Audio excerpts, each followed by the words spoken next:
this is about your next assignment, right? Write an individual case study report.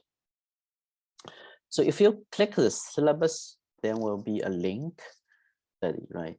So this is a case about Alex Lemonade Stand Foundation. So this is from the business school, but it's okay. So you read it, right? And your case study should be about this particular organization. But you are more than welcome to gather more information about this Alex Lemonade Stand Foundation. Okay, so you can check their websites, social media, etc. Right? So the only thing is you need to identify a problem. Now, what I mean by identify a problem is what you think the most or the biggest challenge facing this foundation.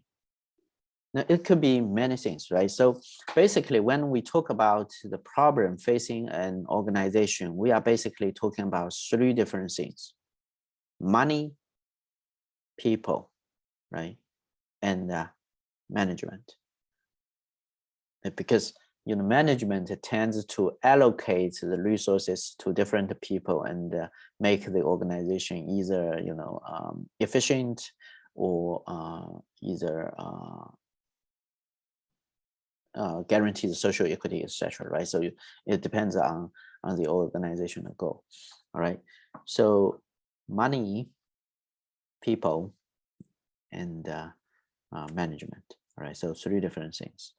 Now, for money, you can say, okay, I'm going to focus on like reduce some areas that are too costly, right? So we need to reduce it, right? Reduce costs or increasing revenues, right?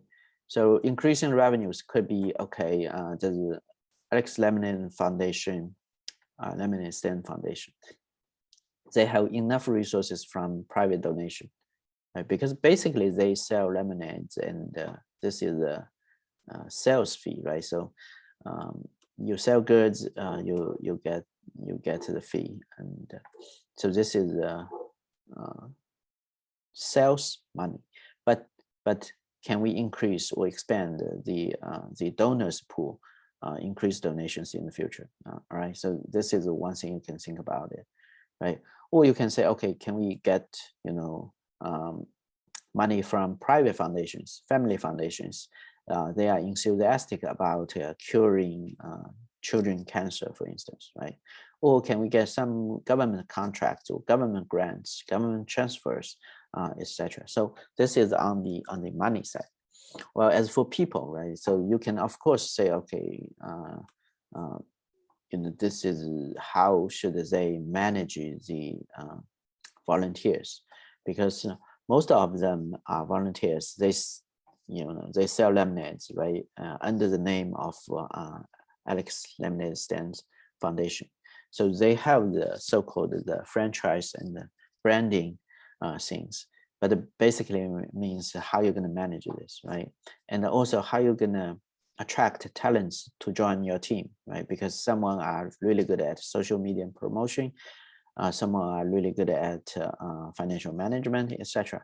So how you're going to attract these talents to join you, right? Is this really the biggest issue? Okay, so these are things you need to consider. As for managerial, as I said, okay, that could be many different things, right?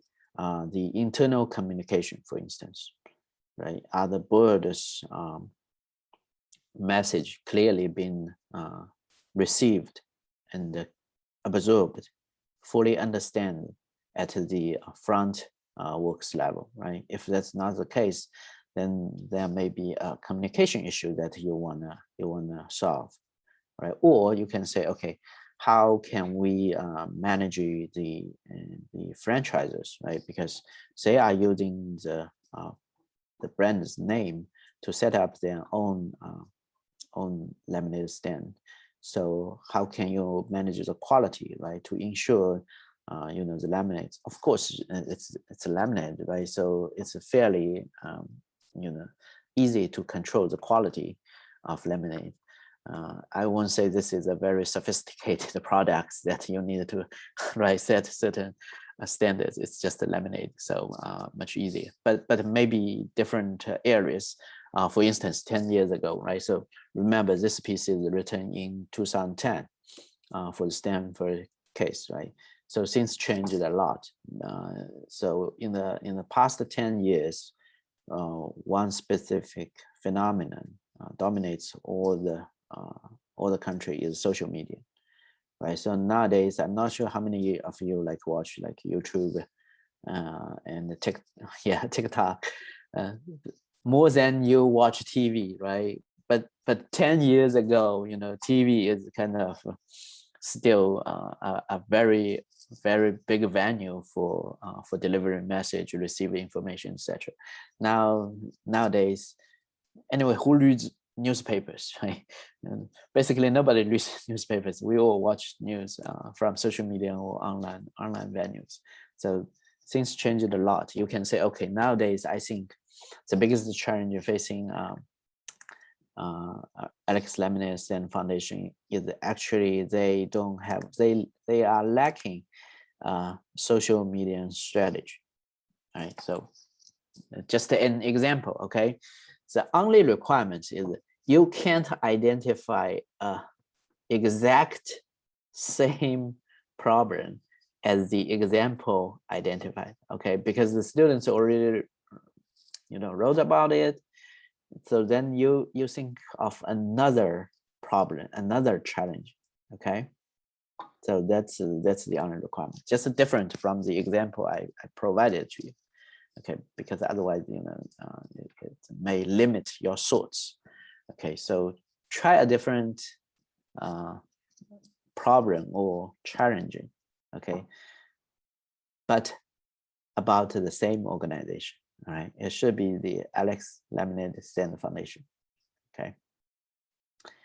Okay, now we are clear about the questions, right? Identify a problem, identify challenging or question, then you offer solutions. Now, my suggestion to you would be, okay, after you know, the question or the challenge should be as specific as possible, because when you specify this, you'll soon realize there's so many different alternatives, right? Solutions. So you make a list, right?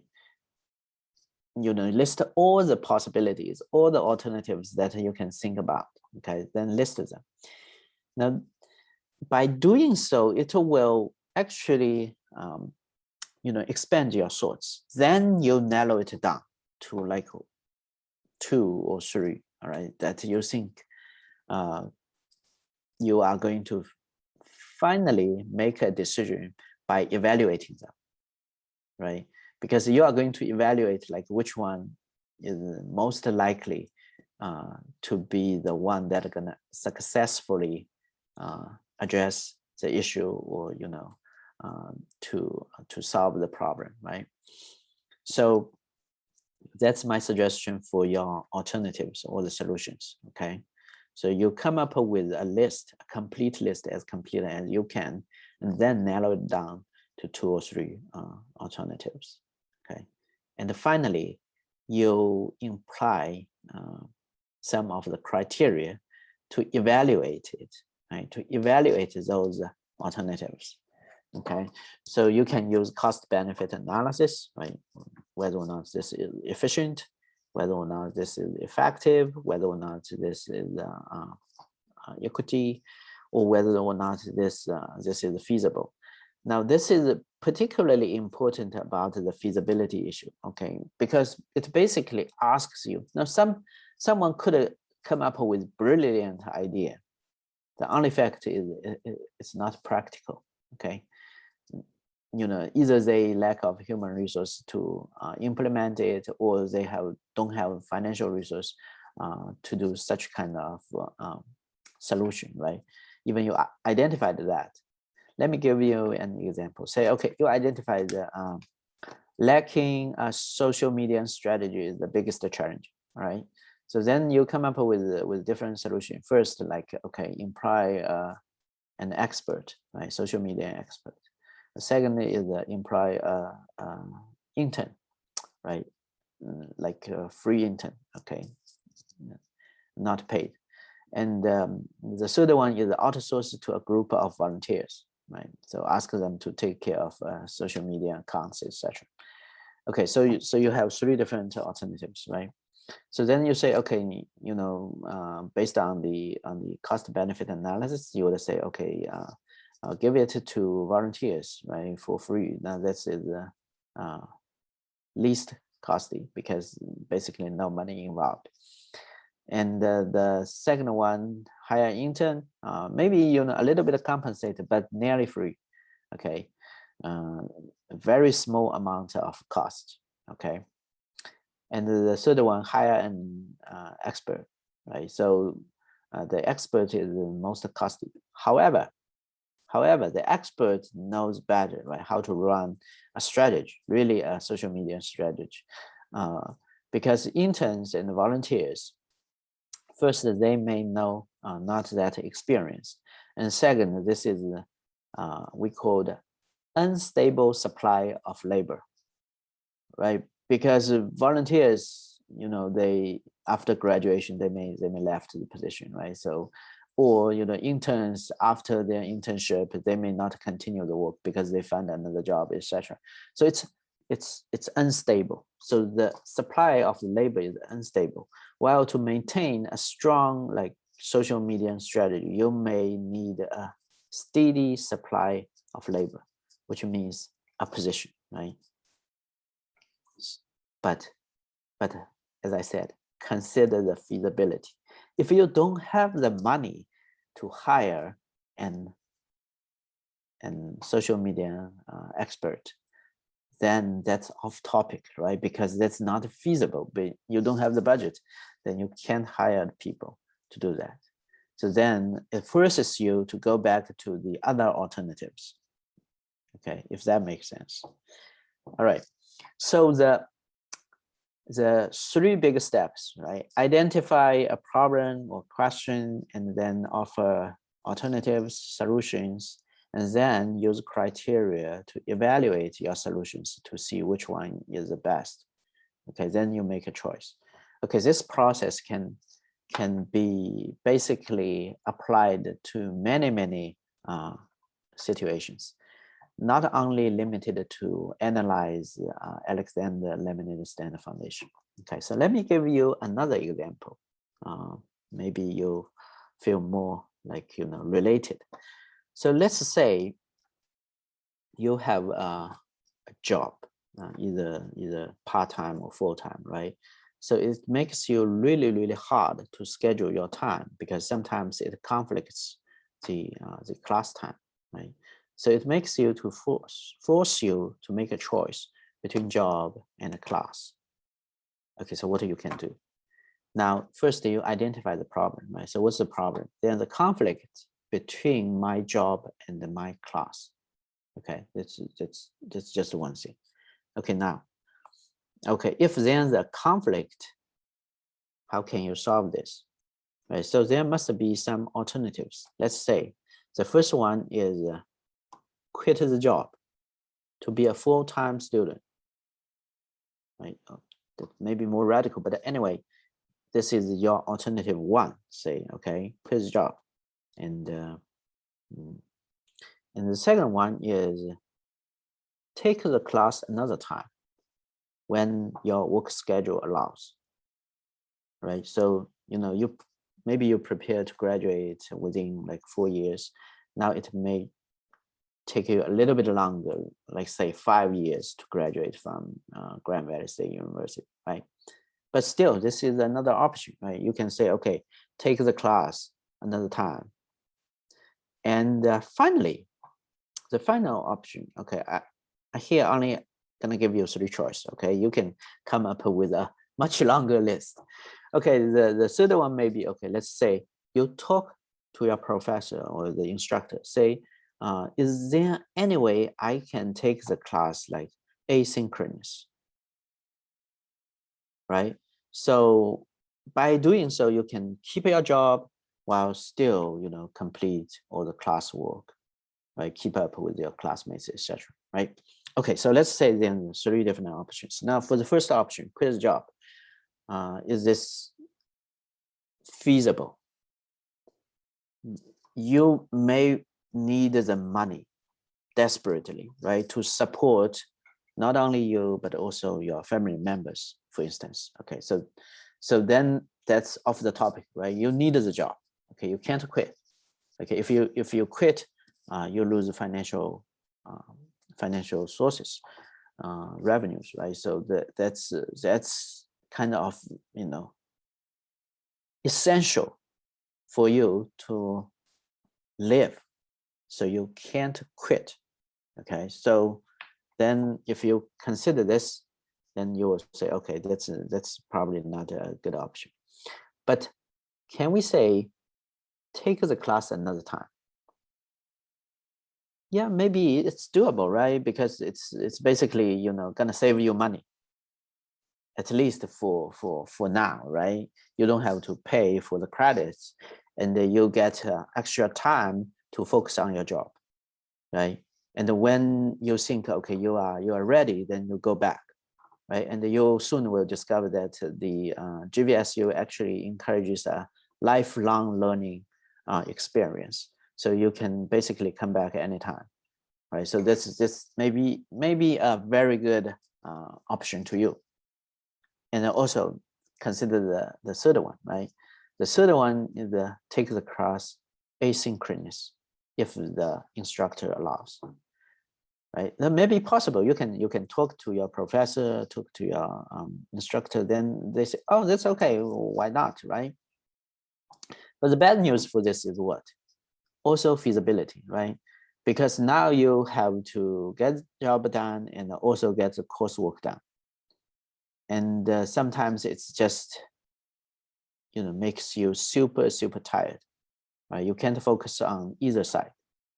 Right? So you also need to consider this weakness. All right. So let's say you apply 2 criteria to the 3 different alternatives: cost benefit analysis, okay, and then the feasibility. So use cost benefit analysis to analyze quit the job. Then you say, okay, it's too costly because you need the money to support your life, right? Basic life. Okay.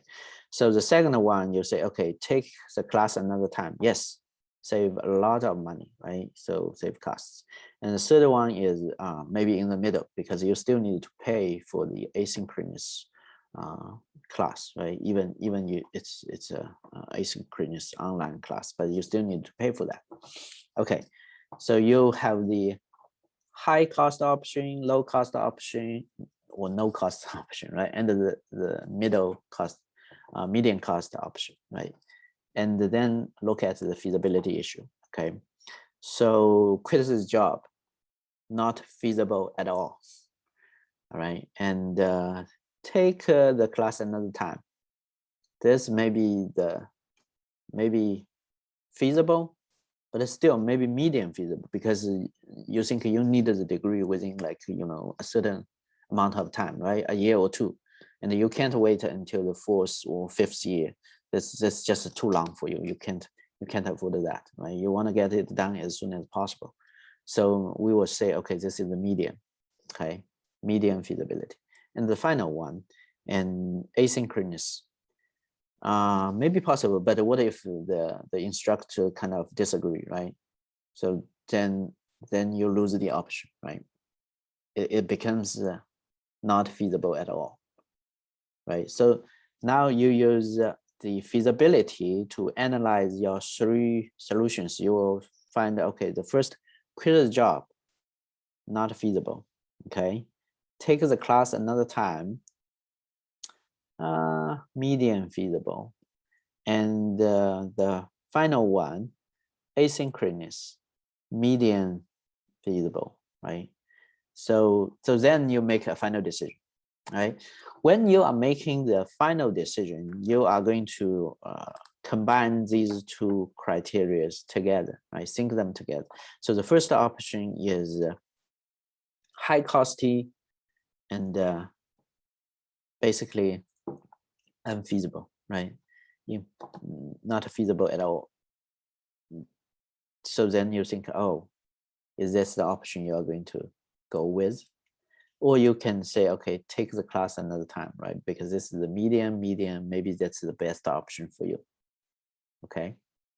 So you need to reason why you pick a certain solution or certain alternative based on the evaluation, right? What I mean by evaluation is you use certain criteria to evaluate each alternatives that are going to help you to make a better decision rather than just trust your instinction or etc. Okay.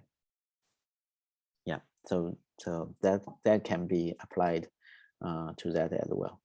Now, some students asked me, can this be applied for personal relationship? Someone is very popular in the market and have more candidates, more than 2 candidates pursuing him or her simultaneously, right? So you are going to pick one potential candidate as your long-term relation partner or girlfriend, boyfriend, etc., right? So how can you do that? Come up with different solutions, right? So then you have alternative one, that's the 1, 2, 3, right? Suppose you have 3, okay. Then you use I don't know, different criteria to evaluate each candidate, all right? And then you say, okay, that's the one I'm going to select, right? Based on my reason, okay? Now this sounds crucial, okay, but I'm not saying you can't do that. In fact, many girls and boys do that if they have choices, right? Which means if they have alternatives, they are actually making decisions whether or not they actually realize it, right? So we always say love outweighs kind of any other constraints, or if you put the criteria, love him or not, right? So then you set up a scale from 0 to 100, right? So then it will help you to make a better decision. That's what I'm saying, okay? So which means, okay, questions or problems, solutions, evaluations, don't estimate these 3 simple steps. It can help you with a lot of different kind of decisions, right? So no matter this is related to personal life or your work, or make decisions for another organization or someone else, okay, it's gonna be very helpful, okay? So if you are thinking about doing your individual case, you need to take the broader pictures, all right? Questions, solutions, and evaluations into consideration.